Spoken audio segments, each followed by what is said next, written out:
moving up in the world. I got fucked in the ass by a captain. I'm sure you've heard about this by now. I'm not going to go into detail. Do you have any crazy ideas? Well, let me rephrase that. Oh man, did I just get trolled. Okay with you guys is what I asked you what I consider to be a pretty dumb question. Why?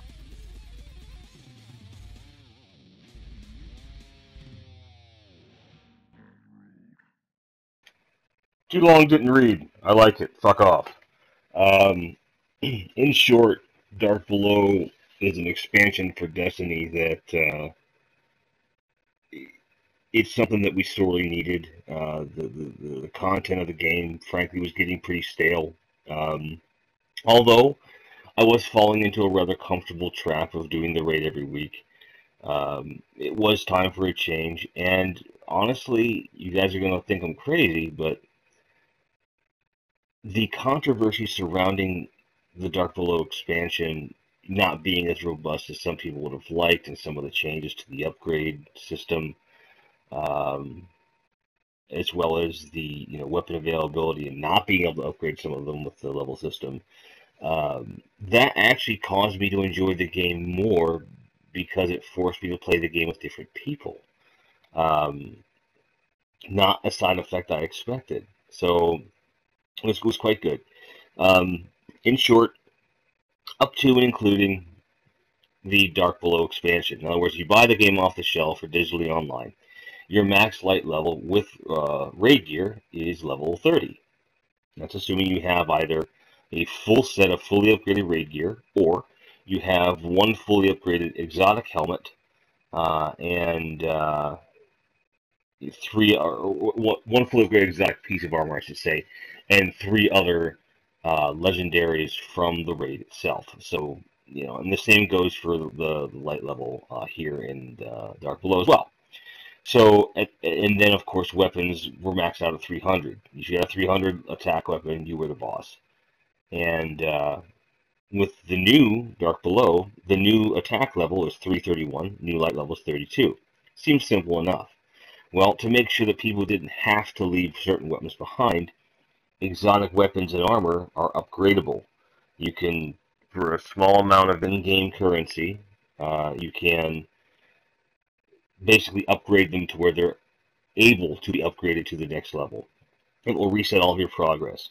However, that progress will come much faster the second time around. It's really not that big a deal. I accidentally upgraded a helmet twice, and I'll explain that very briefly. There was a patch after the initial DLC was released. The patch, the hotfix, basically said, all right, when you have a fully upgraded exotic piece of armor, you can be level 30. Well, when you upgraded to the new version, it started you off at like level 29 or something.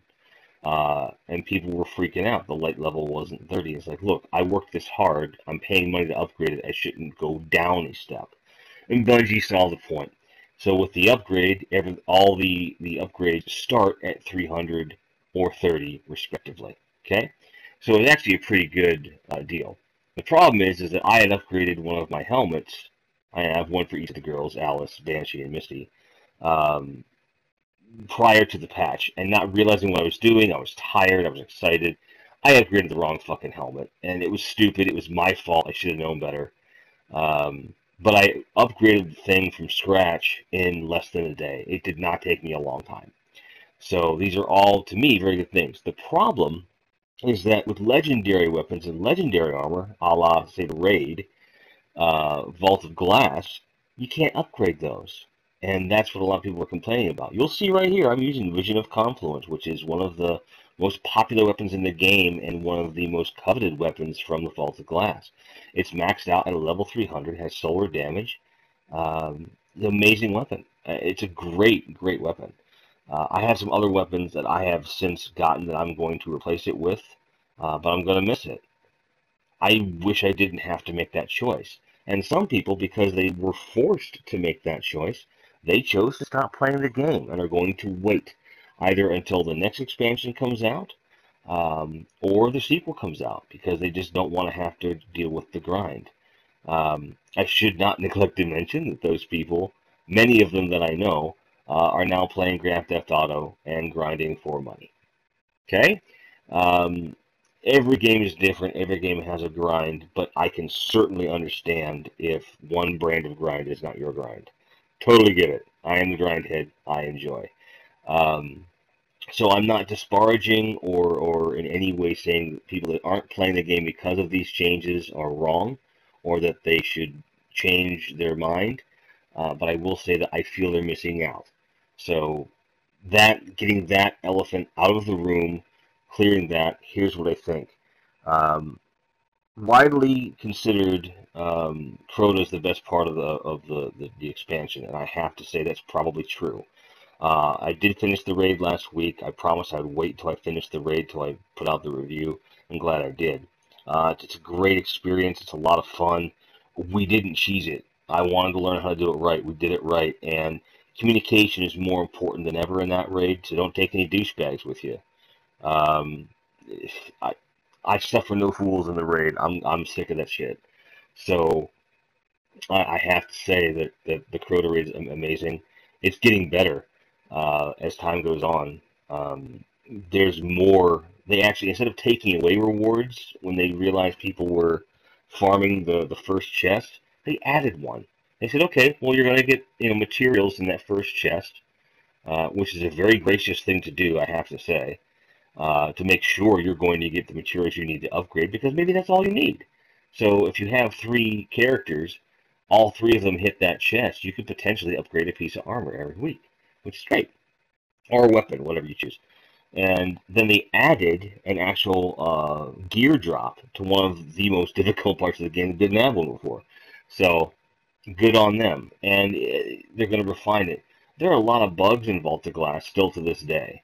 I don't see them in Crota's End. It's a great raid. It's a different concept. It makes me excited for future raids. Makes me excited for where the game's going. The array of weapons that are available are certainly varied enough that they make a big difference. I would say the weapons are certainly a greater gain than the armor. I think the armor that we're seeing here, in terms of exotics at least, not all that impressed. There's a defensive exotic for Titans, which is the class that I use, and I'm not impressed with it. Like there's no real advantage to me wearing that helmet while running a defensive class. And that's a shame. I'm waiting for the helmet that comes along that does that. And I'll hang on to that son of a bitch. Because right now I have a striker helmet, which is quite good. But the raid armor, the abilities it gives you are very, very compelling. And the armor looks absolutely beautiful. You don't see it right here because I'm on this clip here. I'm playing with Banshee, my secondary character, and she's got fully upgraded current armor. Basically, everything you see in there, that's Vanguard armor that's been fully upgraded, along with an exotic helmet that has also been upgraded. Although that helmet was, they were selling the exotics, the helms right before the expansion. I snagged them because I didn't know when they were going to see them again. And boy, am I glad I did. And I ended up getting the upgrades and so forth. So everything's upgraded, and that's why she's a 31. But she can't go any further than that without raid gear. Okay, and so I'm eventually going to have raid gear on everybody, but I'm not going to go out of my way. My goal is to have one character at 32, and one character at the highest level, the other 2 at the next lowest possible highest level, so I can run dailies, heroics, weeklies, nightfalls without breaking a sweat. And just enjoy the game. In other words, I want to have the loot and the equipment to where whatever I decide to do in the game, whether it's Crucible, Raid, Strike, whatever my friends are up to, I want to be able to do it. So the grind that I do with this material, with this DLC, is designed to give me more freedom. And that's not everybody's desire. Some people want to do the raid faster, they want to do this, they want to do that, and everyone's play type is going to work. Now, the big point of contention here for the Dark Below is going to be the story. I say the story is fine. I got more out of this story than I did most of the story in the initial game, which I would argue was designed to be generic on some level, which I'm okay with because, as I've said before, I like the fact that I am telling the story in Destiny, not some idiot. But this gives me a lot of backstory to not only who the Hive are, but also who their leader is and so forth. And there's little hints to, that's the thing we'll talk about. There's plenty of hints to what's going to happen in the story, but you're not paying attention because your narrator talks like this. So, whatever. And Eris Morn is a great improvement for a vocal companion over Peter Dinklage's ghost voice. So, although she does have some, shall we say, scene-chewing moments, and as I upload more Destiny Shenanigans videos, you'll probably hear me talking about the eyes, and that's exactly what that alludes to. So I don't want to spoil anything for you guys that haven't played it. There's not huge, like, shake up the world story points or anything. It is just, honestly, what Eris Morn does is give you quests, which are somewhere in between bounties, strikes, and stories. It's like right in the middle. And there's some really, really cool missions to be had here. And it changes up things just enough. There's just that much more material, and I'm really, really pleased with it. Sure, there could be more. There could always be more. Okay, I'm never going to say, oh, we shouldn't have more, content. But the fact is, the content that's there is of enough quality and variety that with the people I play with, it's enough. I'm looking forward to more, looking forward to much more. But if this is the standard for an expansion, I'm okay with it.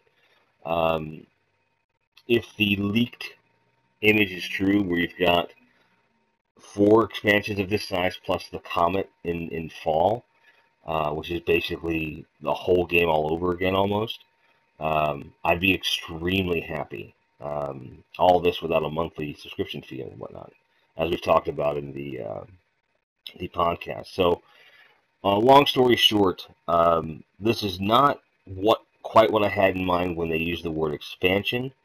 And at first glance, it may appear to be a bit of a ripoff.